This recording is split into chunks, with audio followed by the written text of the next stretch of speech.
It began not with war, but with a massacre.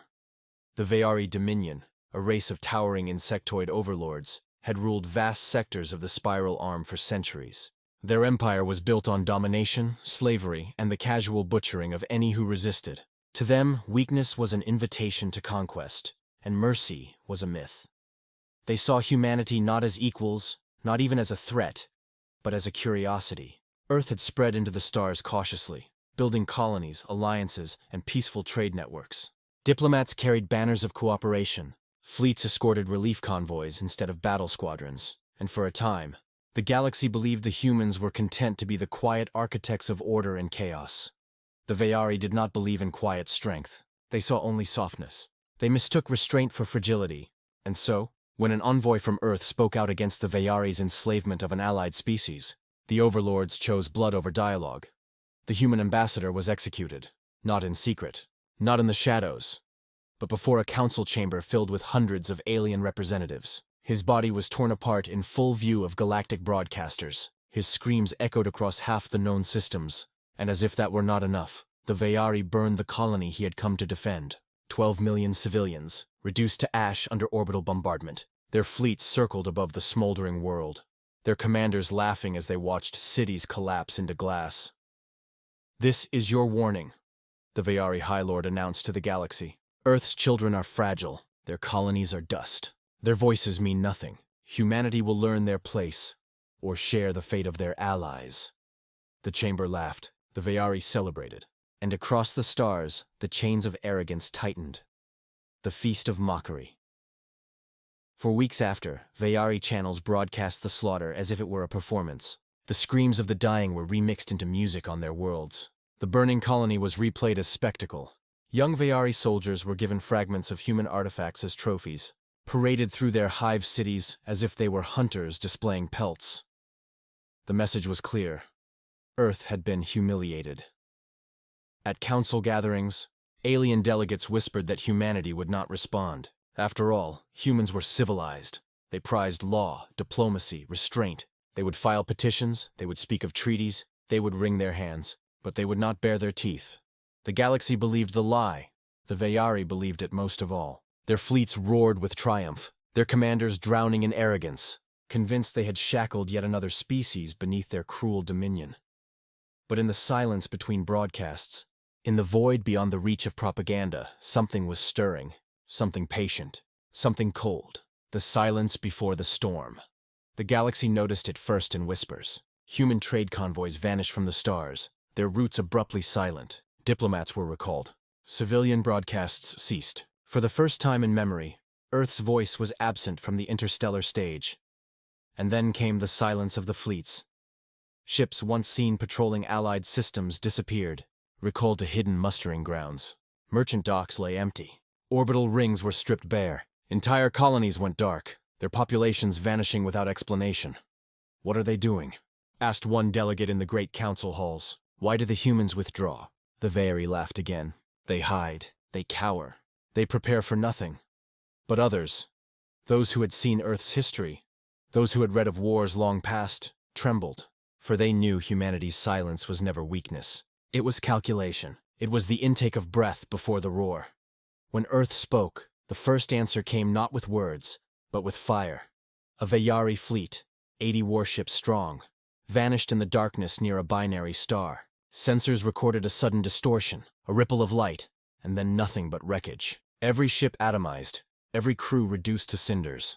In the aftermath, a signal pulsed through the void, not in Veari tongue, not in the language of the Council, but in human standard. "This is your only warning. You drew first blood. Now you will drown in it." And then humanity moved. The void split open as fleets emerged from the dark, not scattered patrols, but armadas. Dreadnoughts the size of cities, their hulls bristling with weapons that had never been shown to the galaxy. Warships black as midnight, each bearing the insignia of Earth's fleets, each pulsing with the promise of annihilation. Comms channels filled with their voices, not loud, not frantic, but chilling in their precision. Target acquired. Vengeance fleet advancing. No quarter will be given. For the first time in centuries, the galaxy understood what it meant when Earth spoke with war. The chains shatter. The retaliation began with surgical fury. Human ships did not strike blindly. They went for the throat. Shipyards where Veyari fleets were forged, reduced to burning slag within minutes. Supply depots scattered across half the spiral arm, annihilated in coordinated strikes. Every world that had cheered the execution of the ambassador saw human ships descend like storms. Not to conquer, not to enslave, but to obliterate. Atmospheres boiled as human weapons carved through orbital defenses. Seas turned to steam. Skies became fire. From orbit, human war machines descended in columns, armored divisions dropping like falling meteors, their thunder shaking continents. And the soldiers that emerged? They were not diplomats. They were not envoys. They were humanity's wrath given form. They fought with an efficiency the Veyari had never known. No screaming, no boasting, no cruelty. Only methodical destruction. The Overlords' soldiers were cut down in waves, their chains broken beneath the boots of human infantry.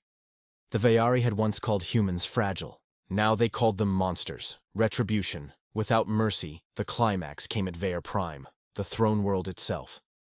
The Overlords had gathered their might there, believing their fleets and orbital fortresses impenetrable. They had enslaved billions to build walls of fire around their capital, convinced that no enemy could breach it. But Earth did not come with a single fleet. It came with every fleet. The sky above Veyer Prime darkened as human ships emerged in formation, blotting out the stars. Thousands of warships, dreadnoughts like floating fortresses, carriers unleashing swarms of strike craft. For 3 days and 3 nights, the bombardment reigned. The orbital rings shattered.